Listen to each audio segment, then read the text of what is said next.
دونوں میں آیت نمبر 35 سورہ احزاب کی بھی سورہ نور کی بھی نہایت اہم ہے، ایمان کی حقیقت اور اسلام کی کیفیات کے بارے میں۔ الزانیۃ والزانی فاجلدوا من کل واحد منہما 100 جلدہ، زنا کرنے والی عورت ہو خواہ زنا کرنے والا مرد ہو، ہر ایک کو ان میں سے 100 کوڑے مارے جائیں۔ ولا تأخذکم بہما رأفۃ فی دین اللہ، اور تمہیں اللہ کے اس دین کے معاملے میں نہ روک دے کوئی شے ان کے اوپر مہربانی کے راستے سے، نہ تمہیں روک لے پکڑ لے، لا تأخذکم بہما، ان کے ساتھ نرمی اور ان کے ساتھ شفقت، فی دین اللہ، اللہ کے دین میں۔ یہ اللہ کا دین ہے، اللہ کی شریعت ہے، یہ اللہ کی حد ہے، اور اس حد کے اجرا میں کسی کی ہمدردی، کسی کے ساتھ تمہارا تعلق، تمہاری دل کی نرمی، تمہاری شفقت، یہ کہیں آڑے نہ آ جائے۔ ان کنتم تؤمنون باللہ والیوم الآخر، اگر تم ایمان رکھتے ہو اللہ پر اور یوم آخر پر۔ یہ جو حد ہے یہ ہے اصل میں زانی زانیہ جو غیر شادی شدہ ہو اس کے لیے 100 کوڑے، یہ حد ہے جو قرآن میں آئی ہے۔ زانی اور زانیہ اگر شادی شدہ ہے تو اس کی حد قرآن میں نہیں ہے، لیکن وہ سنت رسول صلی اللہ علیہ وسلم سے ثابت ہے،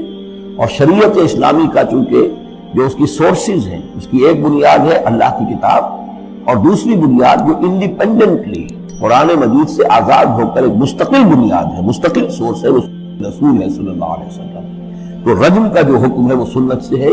اور جیسا کہ میں آپ کو بتا چکا ہوں اصل میں یہ اس قاعدہ کلیہ کے تحت ہے کہ سابقہ شریعت میں، شریعت موسوی میں بعض احکام وہ تھے کہ جن کی نفی نہیں آئی ہے، انہیں جو کہ نبی اکرم صلی اللہ علیہ وسلم نے اس امت کے اندر بھی جاری رکھا ہے۔ ان میں سے یہ 2 حکم جو ہے بہت اہم ہے، ایک قتل مرتد کا حکم ہے، اور دوسرے زانی اور زانیہ جو شادی شدہ ہو اس کے سنسار کیے جانے کا حکم ہے۔ وَلْيَشْهَدْ عَذَابَهُمَا طَائِفَةٌ مِّنَ الْمُؤْمِنِينَ، اور چاہیے کہ جب انہیں یہ حد جاری کی جا رہی ہو، سزا دی جا رہی ہو، تو اس وقت موجود رہیں اور دیکھیں کچھ لوگ اہل ایمان میں سے، یعنی یہ پبلک میں ہو، اس لیے کہ اصل میں جو فلسفہ ہے اسلام میں جو سزاؤں کا، تعزیرات کا، حدود کا، وہ ڈیٹرنٹ کا ہے کہ ایسی سزا ہو کہ جس سے بہت سو کو عبرت مل جائے۔ اگر آپ نے علیحدہ جا کر کہیں کمرے کے اندر کسی کو پھانسی دے دی تو ٹھیک ہے، لوگوں کو پتہ چلا کہ مر گیا، ویسے بھی مر جاتے ہیں لوگ، حادثے میں مر جاتے ہیں، فوت ہو جاتے ہیں، لیکن یہ ہے کہ اگر سر عام دار پر لٹکایا گیا ہو تو اب کتنے لوگوں کو، دیکھنے والوں کو عبرت ہوگی اور ہوش ٹھکانے آ جائے گی۔ تو یہ فلسفہ ہے اسلام کا، تو تاکہ ایک آدمی کو سزا دی جا رہی ہو تو ہزاروں کو اس سے عبرت آئے۔ الزانی لا ينکح الا زانیۃ او مشرکۃ، کسی زانی شخص کے لیے روا نہیں ہے کہ وہ شادی کرے مگر کسی زانیہ عورت سے یا مشرکہ سے۔ یہ کسی قانون کے درجے میں بات نہیں ہے، بلکہ یہ ایک اخلاقی طور پر گویا کہ تعلیم دی جا رہی ہے کہ زانی لوگ تو اسی کے، یعنی ان کا حال تو ایسا ہے کہ انہیں تو مستحق اگر ہے تو شادی کے کسی زانیہ سے یا مشرکہ سے۔ وَالزَّانِيَةُ لَا يَنكِحُهَا، اور زانی عورت ہو تو وہ بھی اس لائق نہیں ہے کہ اس سے کوئی نکاح کرے مگر صرف بدکار مرد یا مشرک۔ وَحُرِّمَ ذَلِكَ عَلَى الْمُؤْمِنِينَ، اور یہ دونوں جو ہیں زانی مرد اور زانی عورتیں یہ تو حرام کر دی گئی ہیں مومنین کے حق میں، اللہ یہ کہ کوئی توبہ کرے، جو بھی ہے معاملہ وہ علیحدہ ہے اس سے۔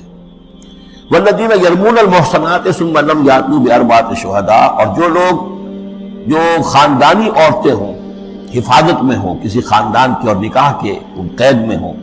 چاہے نکاح کے قید میں ہوں تو ڈبل احسان ہو گیا کہ خاندانی بھی ہے اور دوسرے یہ کہ نکاح کی قید میں بھی ہے، نکاح کی حفاظت بھی انہیں حاصل ہے۔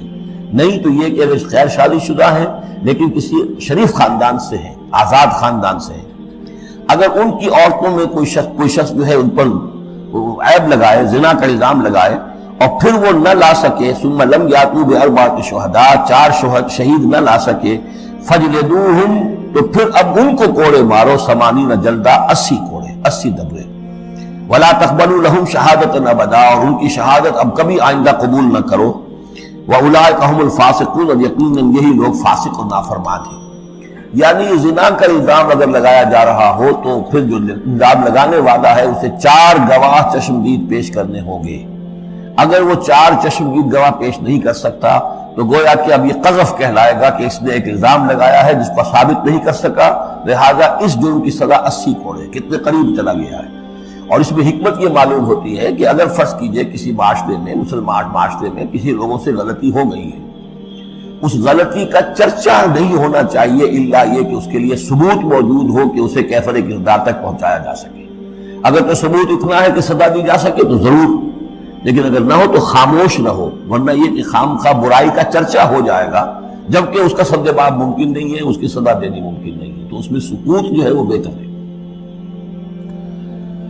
الا الذین تابوا، سوائے ان کے کہ جو توبہ کر لیں من بعد ذلک، اس کے بعد واصلحوا اور اصلاح کر لیں، یعنی یہ کہ کبھی کسی زمانے میں ان سے یہ غلطی ہو گئی تھی، انہوں نے کوئی تہمت لگائی تھی زنا کی اور 4 گواہ پیش نہیں کر سکے، طویل عرصے تک جو ہے ان کی گواہی پھر کسی بھی اسلامی عدالت میں قبول نہیں کی گئی، لیکن بعد میں ان کی روش ایسی نہیں ہے، رویہ ایسا رہا ہے، انہوں نے اصلاح کر لی ہے، توبہ کر لی ہے، اب وہ قابل اعتماد ہیں، تو یہ جو معاملہ ہے اس پر سے ختم ہو جائے گا، ان کی گواہی بعد میں قبول کی جا سکے گی۔ فإن اللہ غفور الرحیم، تو اللہ غفور الرحیم ہے۔ والذین یرمون ازواجہم ولم یکن لہم شہداء الا انفسہم، اب ایک خاص معاملہ آ رہا ہے کہ کسی شوہر نے اپنی بیوی کو دیکھا ہو زنا کرتے ہوئے، وہ الزام لگائے کہ میں نے دیکھا ہے اپنی بیوی کو زنا کرتے ہوئے، ذرا آگے کہ اس کے پاس 3 اور گواہ نہیں ہیں، لیکن چونکہ یہ معاملہ ہے شوہر اور بیوی کا،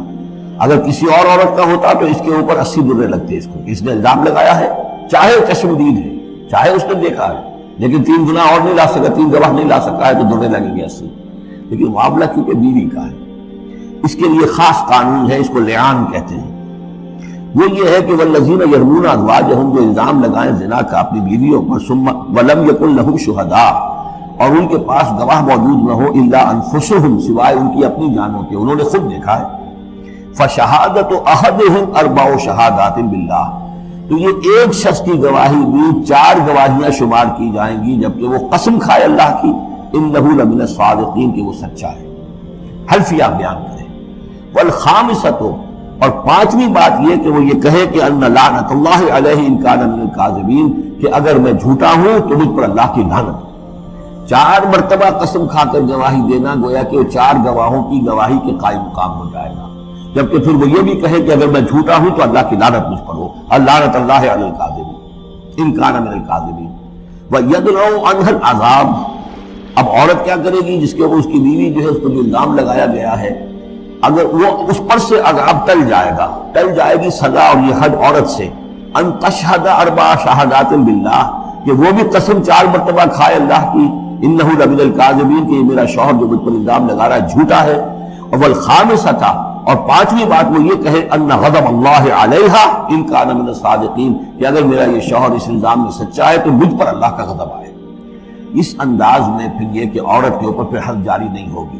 اور اگر شوہر کے 4 قسمیں کھا کر الزام لگانے اور پھر یہ کہ اللہ تعالیٰ کی لعنت اپنے اوپر طلب کرنے اگر جھوٹا ہو، اس کے بعد اگر بیوی خاموش رہتی ہے، وہ جوابی طور پر قسم نہیں کھاتی 4، اور نہ یہ کہتی ہے کہ اگر یہ سچا ہو تو مجھ پر اللہ کا غضب ہو، تو پھر اس پر حد جاری ہو جائے گی۔ لیکن اگر وہ بھی قسم کھا لے 4 قسمیں، اور یہ کہ ساتھ ہی یہ بھی کہے کہ اگر یہ سچا ہو اور واقعی اس کا الزام درست ہو مجھ پر، تو مجھ پر اللہ کا غضب نازل ہو جائے، تو پھر یہ کہ عذاب ٹل جائے گا، دنیا کی سزا اسے نہیں دی۔